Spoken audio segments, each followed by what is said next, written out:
Bonjour, je suis Isabelle Galli, je suis vansoise avant tout.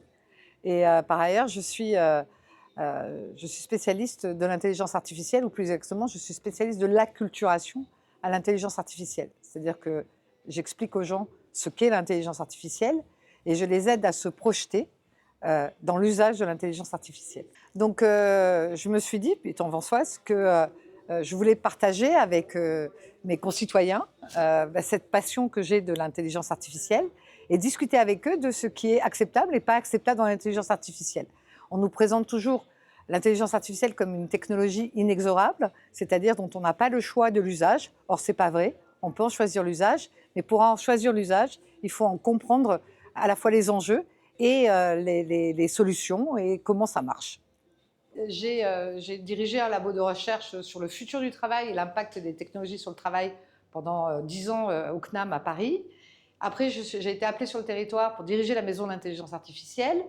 Et puis maintenant, j'ai pour mission de développer un observatoire de l'impact de l'IA. Donc moi, ma spécialité, c'est l'intelligence artificielle, mais surtout expliquer ce que c'est. C'est-à-dire vulgariser une technologie complexe, la rendre simple pour le plus grand nombre. Et c'est faire de l'acculturation, c'est-à-dire, généralement, on rentre avec des peurs, je dis toujours, on a toujours peur de l'intelligence artificielle, et on repart en se disant, tiens, moi, si j'utilisais l'IA comme ça, ben, ça pourrait m'aider. C'est pas imposer l'IA à quiconque, c'est se dire que ben, c'est une technologie qui existe, qui est présente, c'est un outil. C'est un outil qui est différent des outils précédents, d'où l'explication, mais il est là plutôt pour aider les gens. Alors, ce qui perturbe dans l'IA, c'est qu'il y a le mot intelligence. En règle générale, tout le monde est un peu réticent à cause de ça. Parce que l'intelligence, on nous le dit depuis petit, c'est le propre de l'homme, etc. Et donc, on se sent tout de suite concurrencé. Et puis, intelligence artificielle, alors on n'a pas les polémiqueux d'habitude, puisque sur les réseaux sociaux, ils sont très, très, très vifs, mais ils ne viennent pas. Mais souvent, ils bloquent sur le fait que l'intelligence artificielle n'est pas comme une intelligence humaine. Effectivement, ça ne l'est pas. C'est quoi l'intelligence artificielle? Si on simplifie au maximum, c'est un système qui apprend à imiter l'intelligence humaine. Donc, il apprend à raisonner, il apprend de bases de données de connaissances, donc il s'enrichit de connaissances. Il a plus de connaissances que chacun d'entre nous, puisqu'il va apprendre de l'ensemble des connaissances que nous avons numérisées. Et je pense qu'aucun d'entre nous, rien que Wikipédia, on a lu toutes les pages. Donc il a forcément plus de connaissances, plus de données.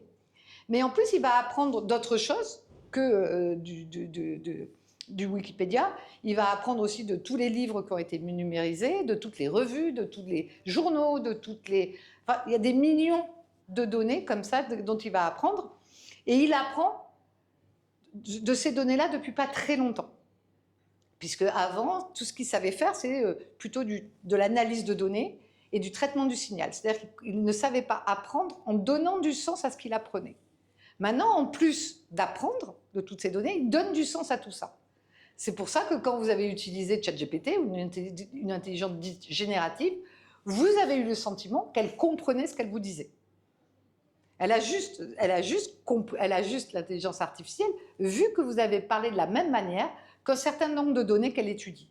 Donc elle a identifié dans toutes ces données-là ce qu'on appelle des patterns, donc des schémas, qui lui permettent de comprendre, entre guillemets, c'est-à-dire grâce aux probabilités, de mettre les mots les plus proches les uns des autres. Donc l'intelligence artificielle ne fait qu'imiter l'intelligence humaine, mais elle a la capacité d'apprendre. Alors là aussi, c'est déroutant, c'est que désormais, si on lui fait passer un test de QI, elle n'est pas loin du QI de Einstein.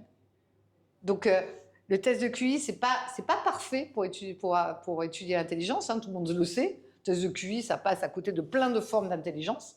Mais en termes de connaissances et en termes d'analyse de problèmes, c'est fort à analyser. Et là, l'intelligence artificielle, elle est bonne à faire ce genre de choses.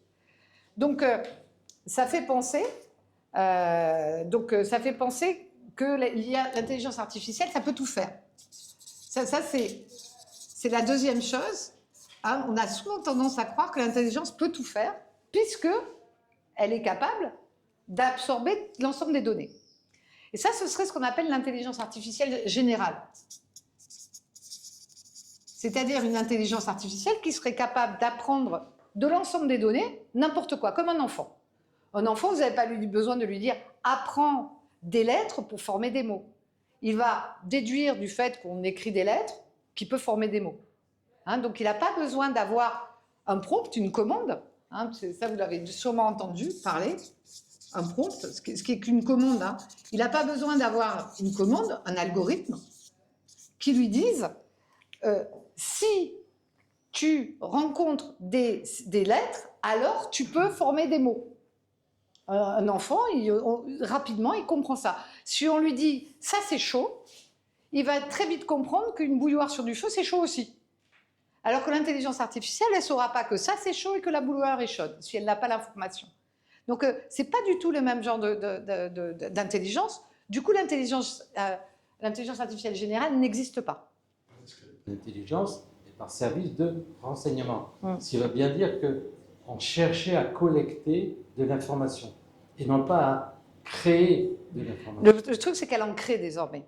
Donc, oui, au départ, c'est le mot intelligence était au sens anglais du terme, renseignement, plutôt information. Et là, désormais, elle l'est plutôt, effectivement, dans un tel mimétisme de l'humain qu'on dit qu'elle résonne. Donc, on est au-delà de la simple information.